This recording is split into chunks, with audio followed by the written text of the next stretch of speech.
on what should have been a routine trip. There, it filled its decks with corn and flour before taking off back towards Kingstown, Jamaica, where its cargo would be sold. But the brig would not get far. Shortly after leaving Philadelphia, in the Cape of Delaware, a French ship named the Embuscade sidled up beside it and demanded to board. The Embuscade knew something the little Sarah didn't. Less than 2 months before, France had declared war on Great Britain. The little Sarah flew under a British flag. That meant it was a prime target for French privateers, who would seize the ship, sell off its cargo, and repurpose the merchant vessel into a ship of war.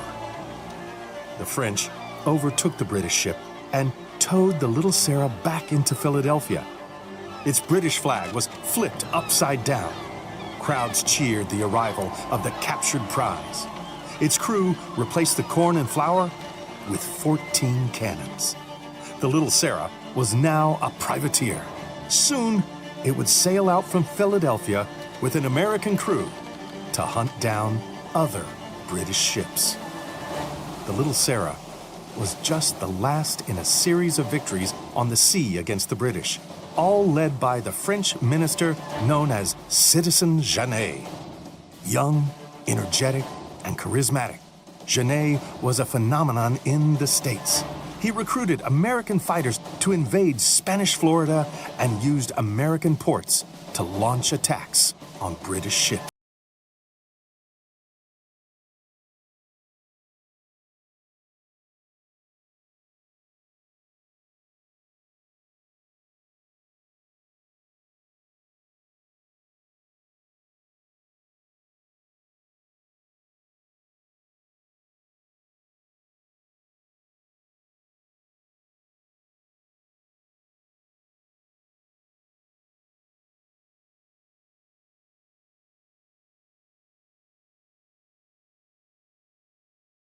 United States.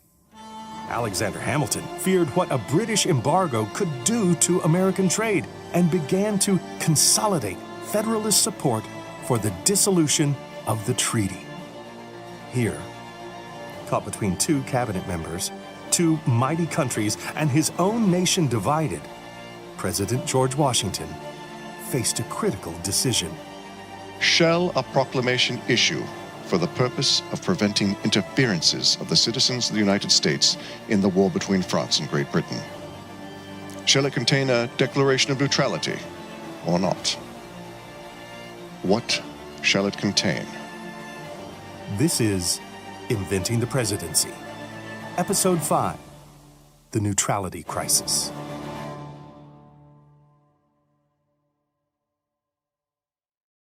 In 1789, the same year that Washington became president, France underwent a radical shift of its own.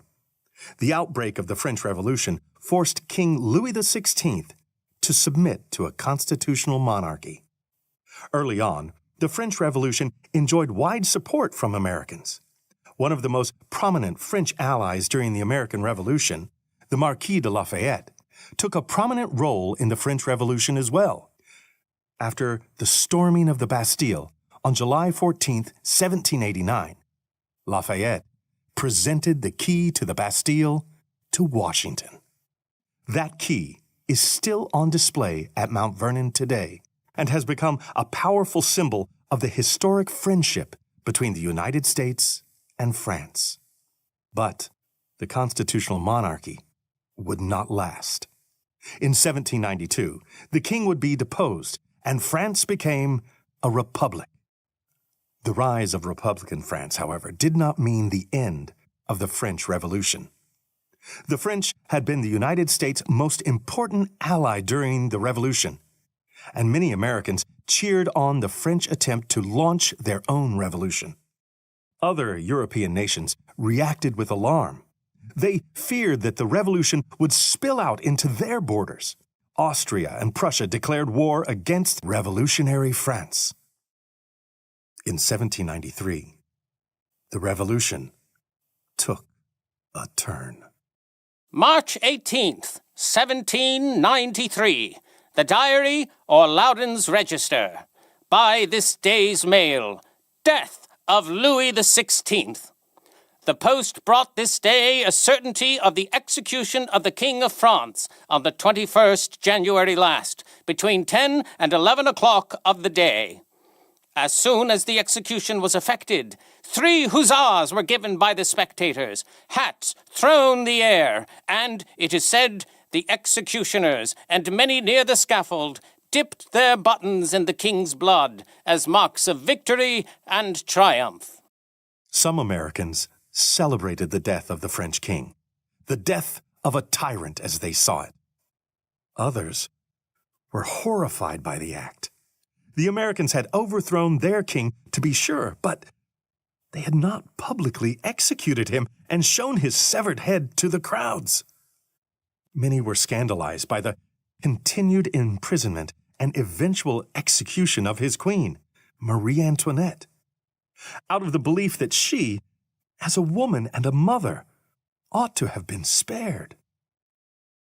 10 days after the death of Louis XVI, France declared war on Britain, the Netherlands, and Spain.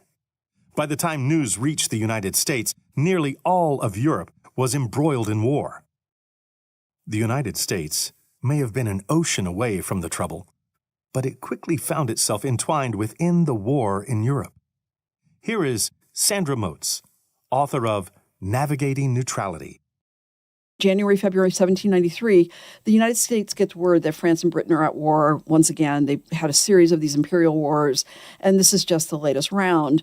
Of course, we're in a very different position now. We're no longer colonies. We're no longer part of the British Empire. We've just won our American Revolution with France's help. We also still have very strong ties to Britain, culturally, economically, all of that. So both of these countries see the United States as potentially an ally for either side. France saying, hey, we helped with your war, why don't you help with ours? Britain saying, hey, you colonists, we still have strong ties. Washington very smartly realizes this would be a disaster for us to get involved in this. One, it's an imperial war, it's a continental war, it's imperialistic, it has absolutely nothing to do with the United States.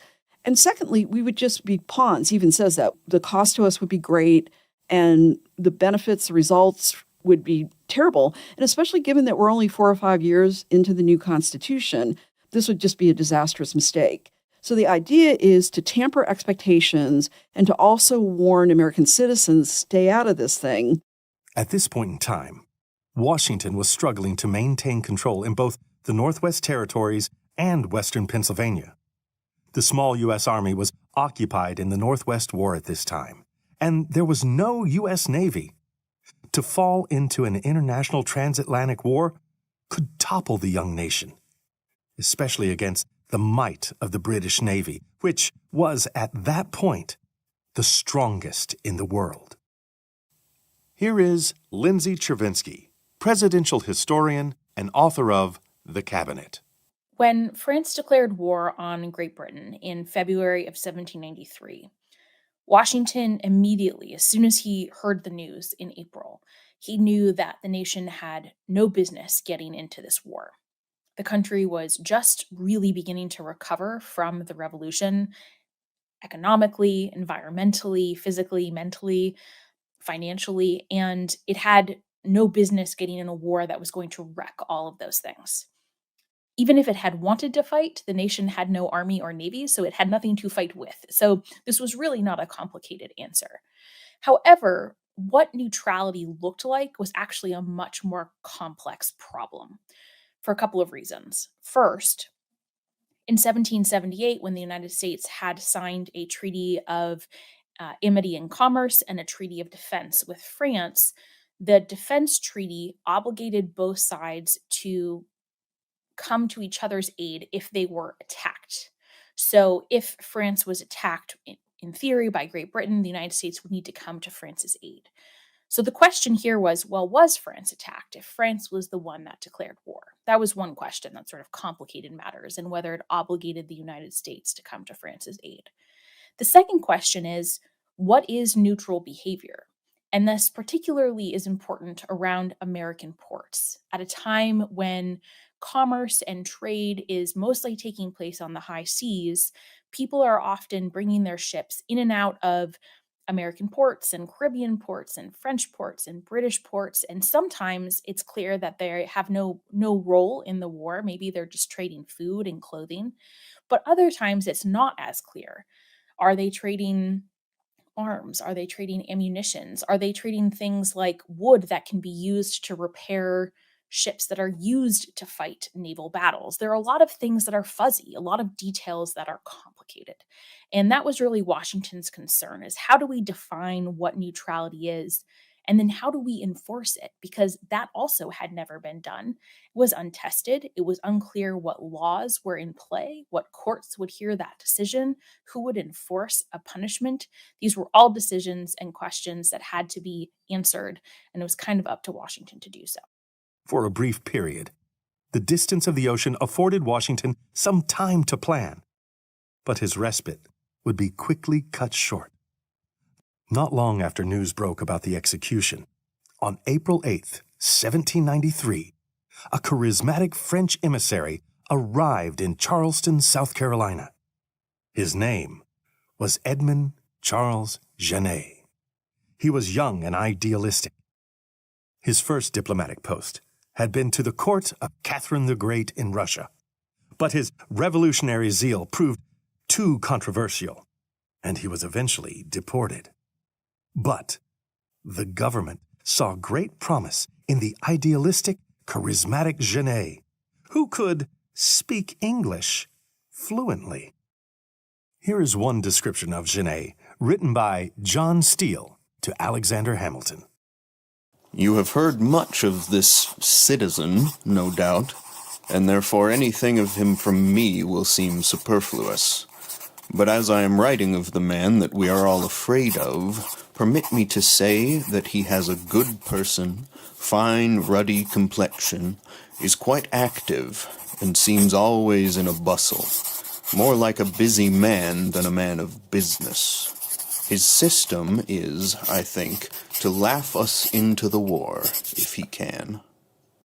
As minister of the new government of France, Genet was supposed to present himself directly to President Washington. But instead of going directly to Philadelphia, he took the scenic route through South Carolina, North Carolina, Virginia, and Pennsylvania. All along the way, he was actively recruiting Americans to join the war on the side of France. Genet's instructions from France were, to put it modestly, ambitious. The French wanted an advance of nearly $3 million on the American debt to France from the war. They called for a grandiose new national pact between the United States and revolutionary France, which would pave the way for the spread of republicanism to Spanish Louisiana and British Canada, and give American and French merchants equal footing. They also authorized Genet, with or without American permission, to use the United States as a base to commission privateers in the ongoing war against Great Britain and its allies. But Genet made some crucial missteps. Within days of his arrival in South Carolina, Genet had already commissioned 4 American privateers. Sandra Motes explains the use of privateers in this period. Everyone thinks piracy is the big thing in this age. It's not. Privateering is, because it's licensed piracy. It's you've been given a commission by a government to attack enemy ships on behalf of that government. So what you do is the state, whether it's the King of Britain or the Queen of Scotland or whatever, has commissions that they give, and they're known as letters of marque. And basically what that does is it gives you, as a ship captain, a license to privateer on behalf of the British government, the American government, whoever has authorized that commission. And it lays out the terms.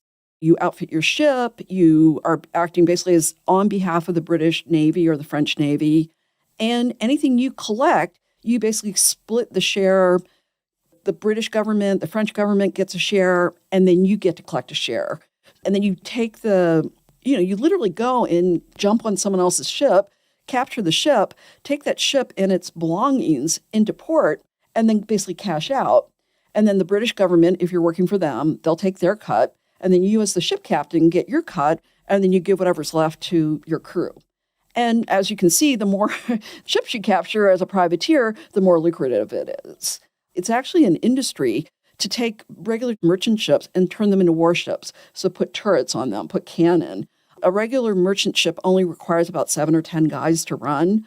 A privateer requires about 100 men because you got to keep the ship moving, you got to keep it afloat, and you've got to keep the war part going. The use of American ships to capture British ones could potentially convince the British that the Americans had joined the conflict on the French side. If that happened, not only would trade with Britain cease, but the British would have cause to seize American vessels, and that could mean huge economic losses. But support for the French Revolution was high in the United States. Everywhere he went, Genet was cheered on by crowds of American supporters. Recall how Washington blamed the Democratic Republican societies for riling up support for the Whiskey Rebellion. Well, these same societies hosted grand receptions for Genet as well. Washington even blamed Genet for the formation of such societies. These things were evidently intended to disquiet the public mind. But I hope and trust they will work their own cure, especially when it is known more generally than it is that the Democratic Society of this place were instituted by Mr. Genet for the express purpose of dissension and to draw a line between the people and the government. After he found the officers, the latter would not yield to the hostile measures in which he wanted to embroil this country. Genet's popularity and the rising support for the French Revolution worried Washington.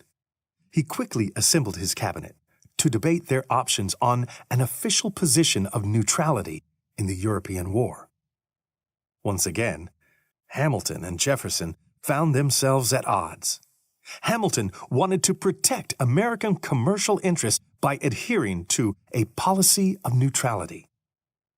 Jefferson, on the other hand, believed that such a policy was a violation of previous treaties between the United States and France, in which the United States promised to come to the aid of France in the war. While he was not eager to launch the United States into a war, he did not think the executive had the right to forbid citizens from supporting the French Revolution. It was up to Washington to mediate between these two strong personalities. Washington, I think, is just his tremendous political skills. Not only is he a big idea person, I think that's something we forget about, he's also a really skilled political negotiator. And what he realizes is this proclamation is not going to be successful unless he has the full backing of his cabinet. And of course, the cabinet consists of the famous rivals, Hamilton and Jefferson, who were the two leading members, and then Henry Knox, who's Secretary of War, and then Edmund Randolph. And he even, before they even sit down to start having their meetings, Washington writes to both Hamilton and Jefferson, basically saying to each of them, I expect you guys to both be constructive and productive in these meetings. We need to work together and all of that. So he gives them a warning at the outset. And then what he very smartly does is he lays out the parameters of, we want to be neutral. We don't want to get involved in this war. Let's draft a document. All of you guys give me your thoughts on the matter. And so these guys are like overeager graduate students. You know, Hamilton writes like a 20-page report. Jefferson's like 15. Randolph's like 10 pages. But this is really smart because what Washington does is every idea you've ever had about neutrality, I want to hear about it, get it out on the table, and we'll come up with a compromise document on neutrality. And so that's how they go about doing it, which is really, really smart. Jefferson doesn't want the word neutrality in the Neutrality Proclamation. So it's actually just called the Proclamation of 1793. The cabinet arrived at a consensus. Washington would announce a policy of neutrality in the European war, but that Washington would receive Genet as a minister of France. On April 22nd, 1793, the proclamation was issued. The duty and interests of the United States require that they should with sincerity and good faith adopt and pursue a conduct friendly and impartial towards the belligerent powers. I have therefore thought fit by these presents to declare the disposition of the United States to observe the conduct aforesaid towards those powers respectively, and to exhort and warn the citizens of the United States carefully to avoid all acts and proceedings whatsoever which may in any manner tend to contravene such disposition. Neutrality means that during wartime, we don't get involved in a war, in this case between Britain and France, even though we have connections to both of them. And then instead, we say we'll remain friendly with both of you, we'll have free trade with both of you, we'll be friendly, but our ships are not going to be participating, our citizens, our government's not going to formally ally. We're not going to give you any material support or political support for your war. We're going to be friendly, and we hope you respect our ships on the seas and that they enjoy free trade. This comes out of a larger concept, which I won't get too far in the weeds here, but the idea that free ships make for free goods. So if an American ship is a neutral ship, it shouldn't be fair game to be attacked. Whereas if France and Britain are at war, they're going to be attacking each other's ships, whether they're cargo or military ships. So the whole idea behind neutrality is to allow America to stay in business while France and Britain are at war without us getting politically entangled in the war. It's not passivity, it's not isolationism. It means we stay neutral in wartime, we're friendly with everyone. Genet finally arrived in Philadelphia just a few weeks later. In some respects, his mission had just taken a catastrophic turn. Despite his success in charming Americans, the Washington administration nipped his recruitment efforts before he even had a chance to meet formally with the president. But Genet was not yet done in the United States. On May 17th, 1793, his arrival in the city was celebrated by a crowd of supporters outside his hotel. There was some debate about how large the crowd was. Hamilton said 600 people. Jefferson said 1,000. Genet would later recall 6,000 supporters in the streets. And Adams, with some exaggeration, would claim in 1813 that You certainly never felt the terrorism excited by Genet in 1793, when 10,000 people in the streets of Philadelphia, day after day, threatened to drag Washington out of his house and effect a revolution in the government, or compel it to declare war in favor of the French Revolution and against England. the crowds never likely grew above 1,000. But regardless, Adams' account reveals the anxiety stirred up by Genet's powerful rhetoric. The Neutrality Proclamation had failed to stifle support for the French Revolution. But Genet had grown bold. Genet believed that Washington was being led astray by the Federalist anti-French members of his cabinet, specifically Hamilton. Genet wrote letter after letter to Jefferson in French, claiming that treaties between France and the United States entitled him to commission privateers in American ports.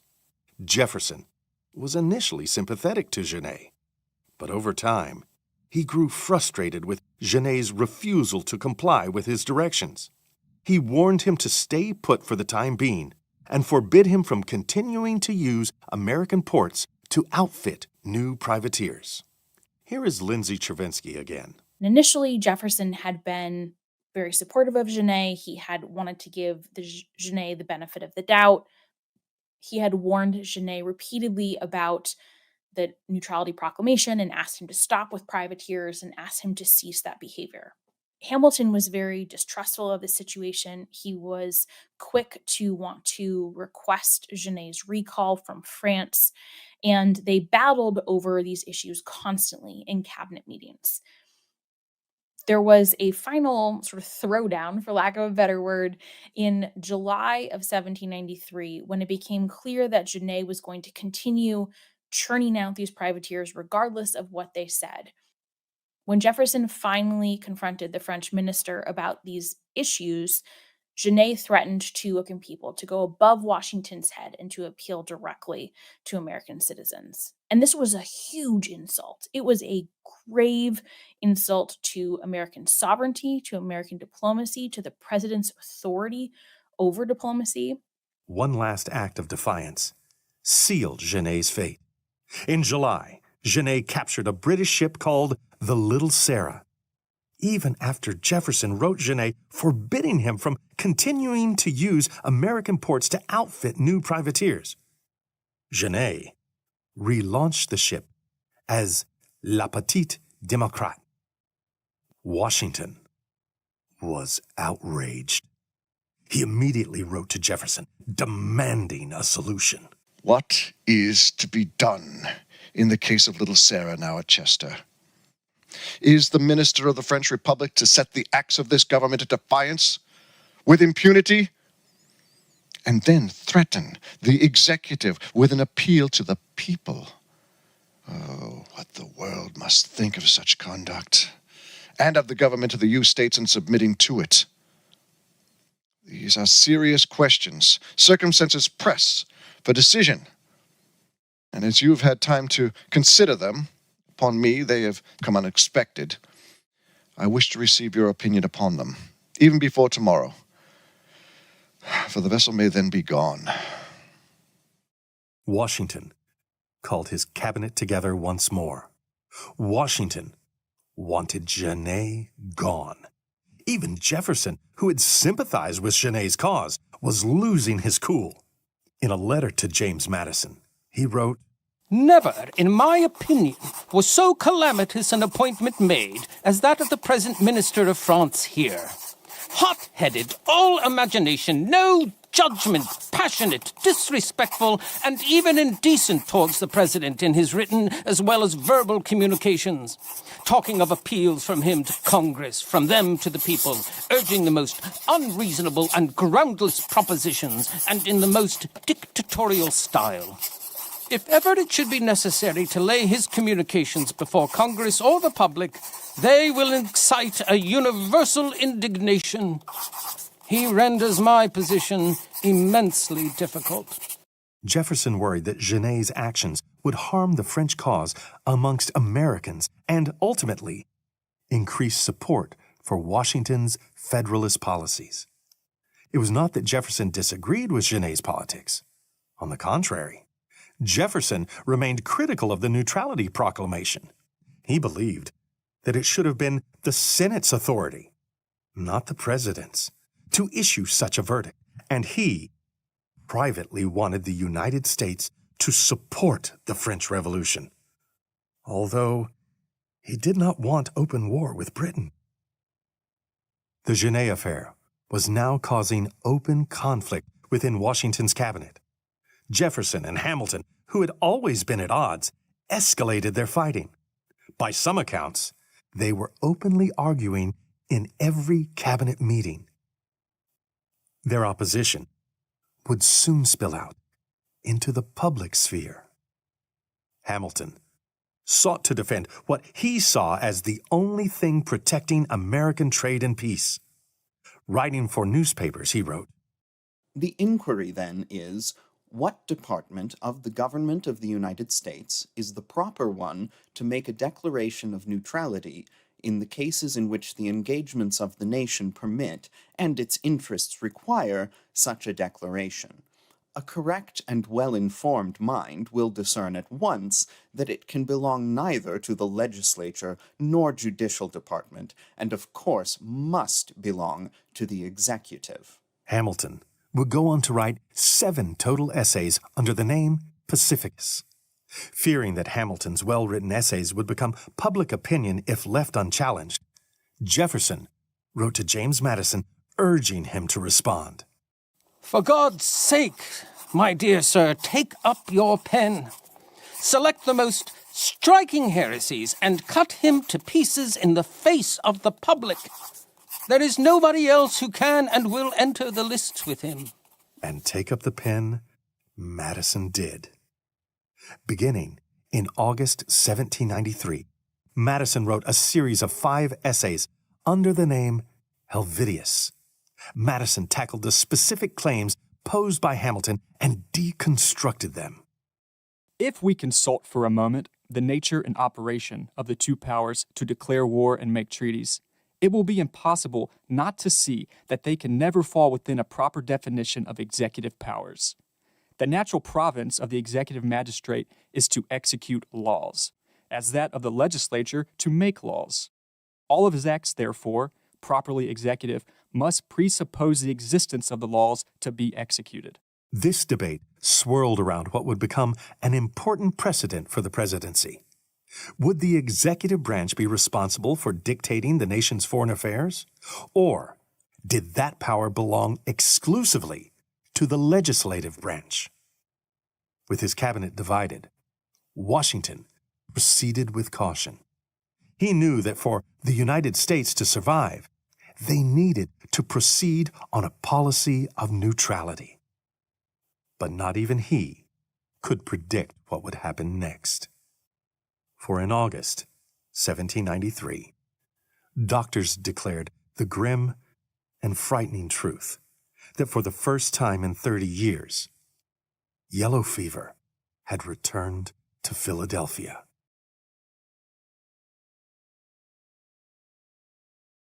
Throughout 1793, while Genet rallied support and the Americans struggled to remain neutral, there were big changes going on in France too.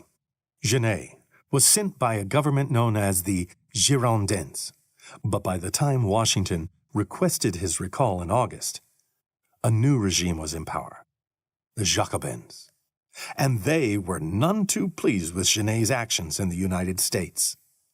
The Jacobins saw Genet's contempt for the American government as threatening future support, and Genet soon became the target of conspiracies in his native country.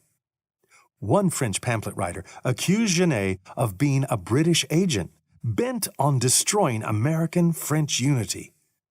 They even accused him of conspiring to help the British drive the French out of the West Indies. This last accusation must have hit hard for the French.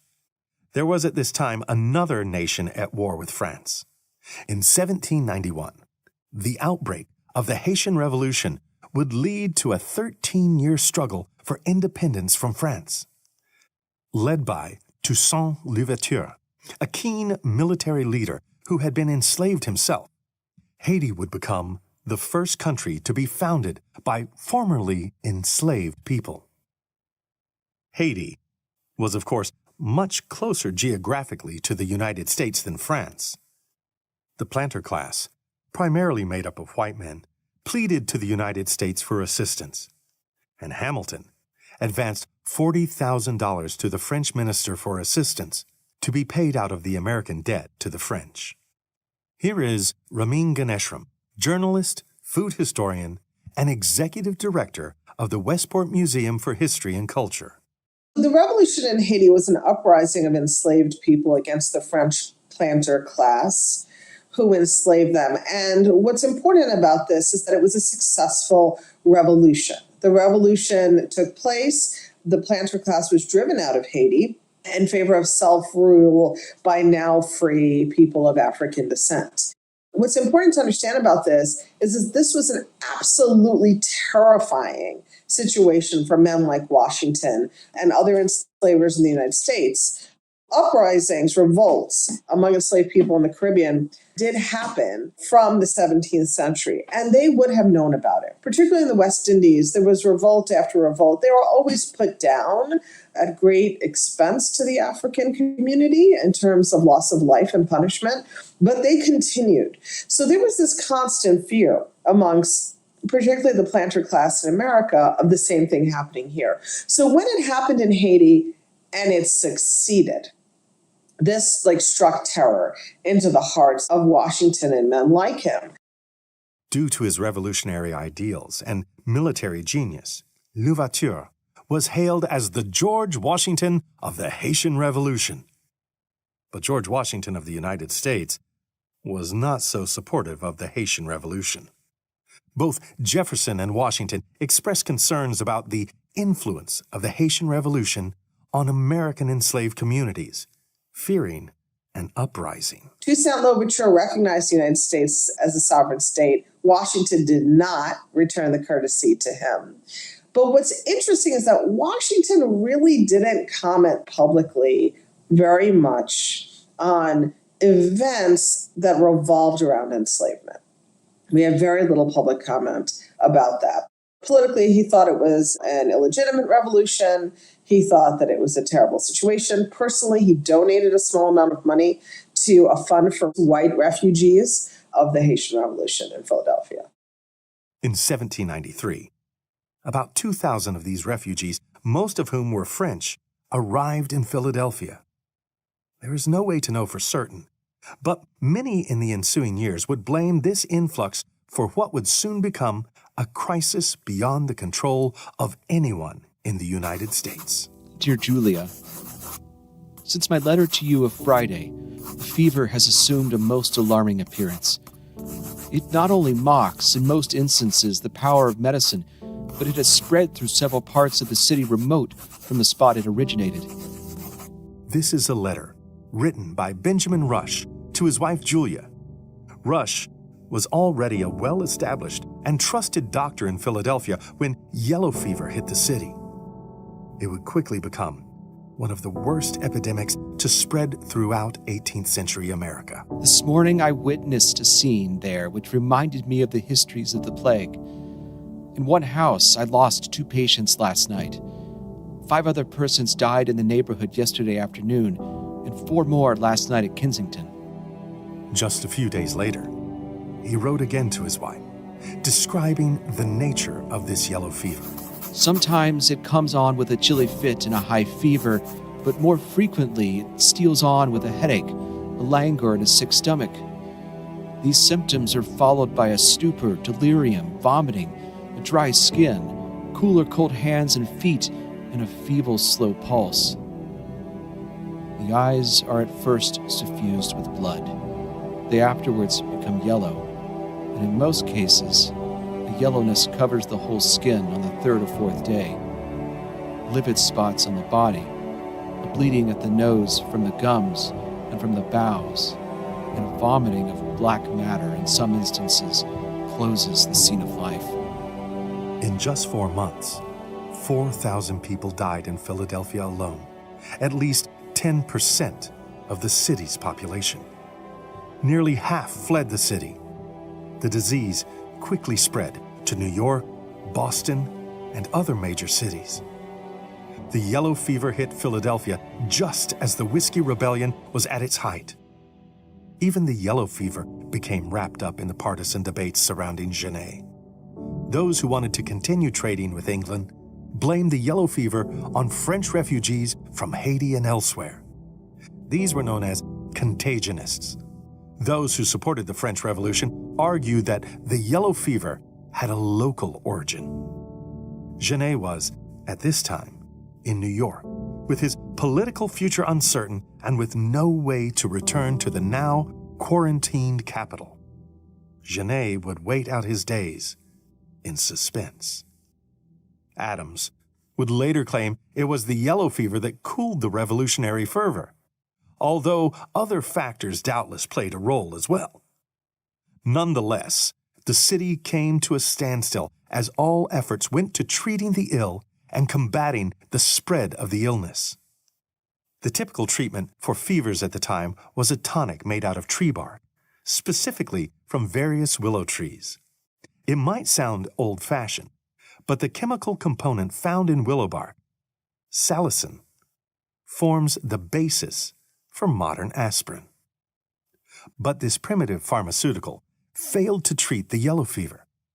Other cures quickly popped up: cold baths, vinegar wraps, bleedings, even heavy doses of wine. The Free African Society led efforts to treat the ill. Here is the account given by Absalom Jones. Early in September, a solicitation appeared in the public papers to the people of color to come forward and assist the distressed, perishing, and neglected sick, with a kind of assurance that people of our color were not liable to take the infection. Upon which we and a few others met and consulted how to act on so truly alarming and melancholy an occasion. After some conversation, we found a freedom to go forth, sensible that it was our duty to do all the good we could to our suffering fellow mortals.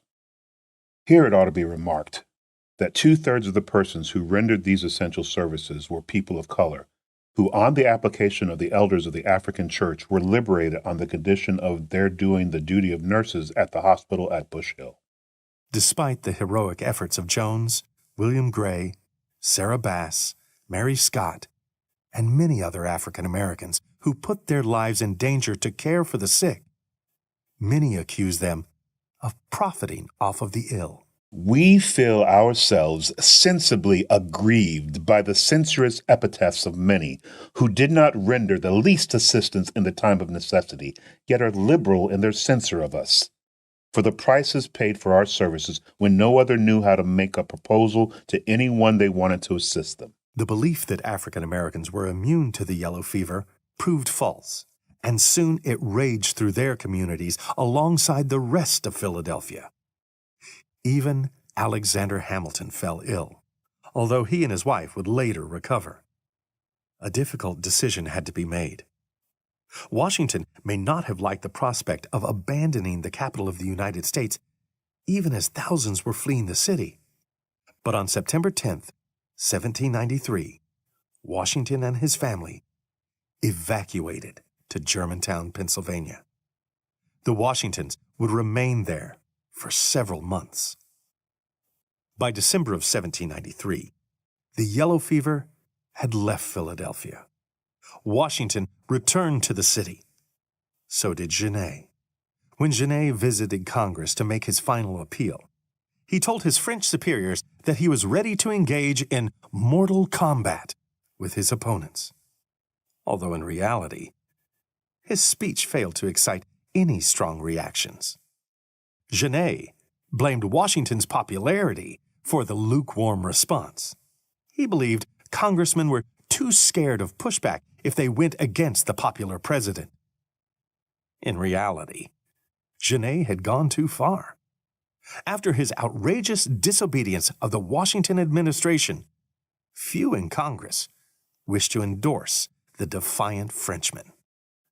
Washington formally asked Congress to submit the recall on December 5th, 1793. It is with extreme concern I have to inform you that the proceedings of the person whom they have unfortunately appointed their minister have here breathed nothing of the friendly spirit of the nation which sent him. Their tendency has been to involve us in war abroad, discord, and anarchy at home. A month later, the French government agreed. The Jacobin government had turned against Genet completely. Not only was Genet still the target of incendiary pamphlets, but the French had already identified him as a convenient scapegoat. The French badly needed American food supplies to feed their army.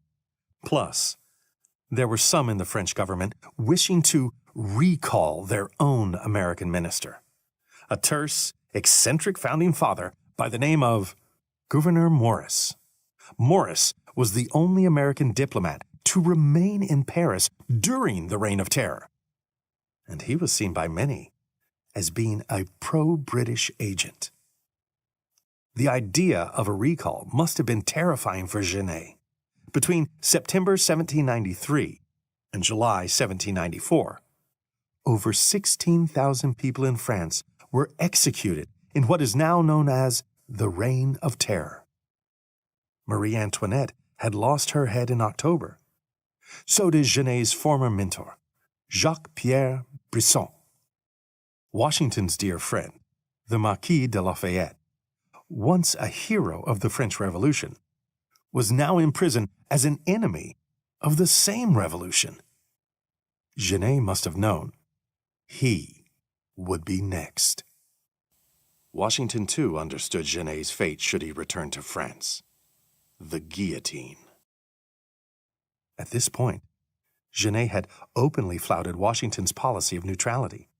He ignored repeated warnings from Jefferson and others to cease his recruitment and privateering efforts. He had given Washington nothing more than headache after headache in one of the most embattled years of his presidency. No one likely would have blamed Washington for sending Genet back to France. But to do so was to condemn Genet to death. Washington granted Genet mercy. Genet was granted political asylum and allowed to remain in the United States. Edmond Genet, the young, idealistic man who had once been kicked out of Russia for his revolutionary fervor and who had successfully sparked new life into the American revolutionary spirit, never returned to France. He retired to a farm on the Hudson Bay River, where he married the daughter of the governor of New York and never entered public life again.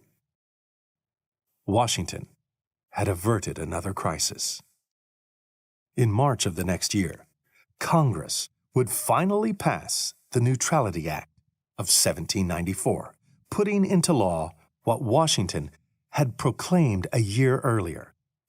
Vice President Adams had to cast the tie-breaking vote for the Senate. But there were losses as well. In the summer of 1793, Thomas Jefferson announced his intention to retire from the cabinet. He claimed that he wished to return to a private life back at his plantation, Monticello. Washington visited Monticello to convince Jefferson to stay. But Jefferson maintained that his retirement was born out of nothing more than a desire for a quiet life. Jefferson had wanted to retire as early as 1792. He didn't particularly like serving in the cabinet. He wanted to go home to Virginia.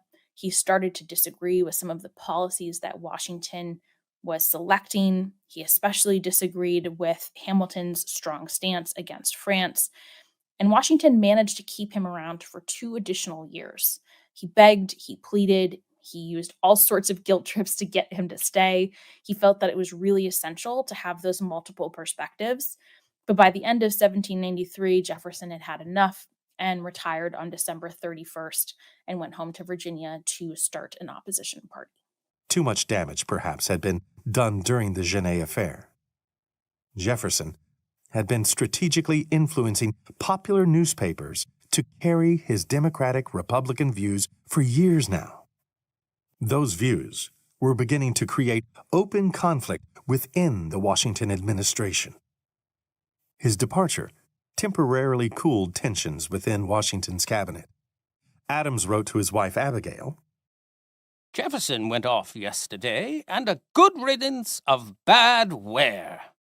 I hope his temper will be more cool and his principles more reasonable in retirement than they have been in office. He has talents, I know, and integrity, I believe. But his mind is now poisoned with passion, prejudice, and faction.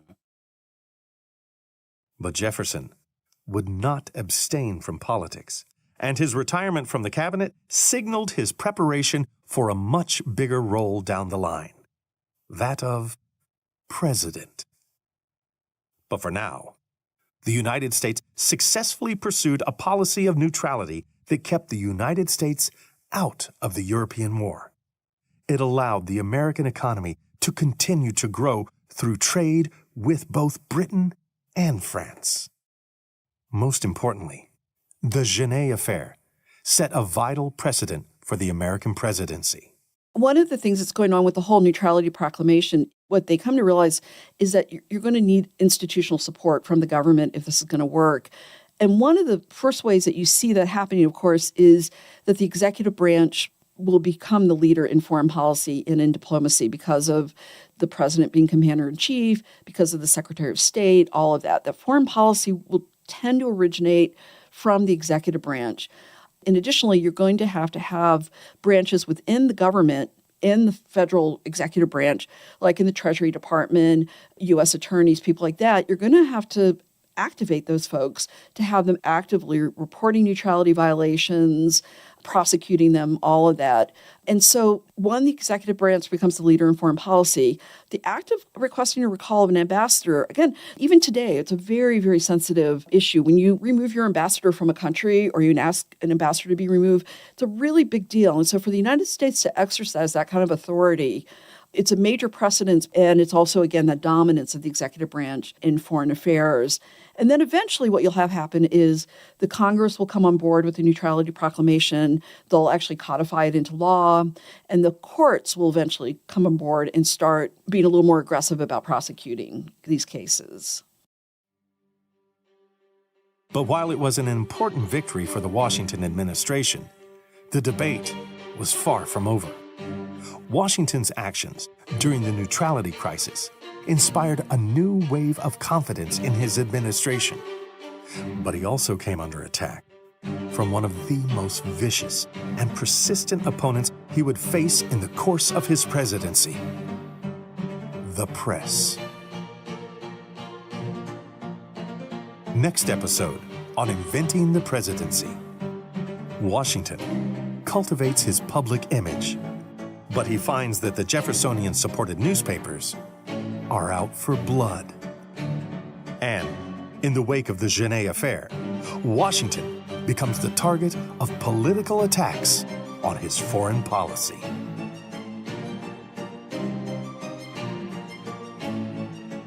Inventing the Presidency is a production of the Mount Vernon Ladies Association and CD Squared Productions. This episode was written and directed by Dr. Ann Fertig. Audio production was done by Kurt Dahl of CD Squared Productions. Production assistant was Jacob Cameron. Narration by Tom Plott. Additional voice acting by Dan Shippey, Matt Mattingly, James Mbusky, Nathaniel Kuhn, and Brett Pappas. Additional fact-checking was performed by Dr. Alexandra Montgomery. We would like to thank our contributing scholars, Dr. Sandra Moats, Dr. Lindsay Travinsky, and Ramin Ganeshram. To hear more great podcasts from Mount Vernon and the George Washington Presidential Library, visit George Washington Podcast.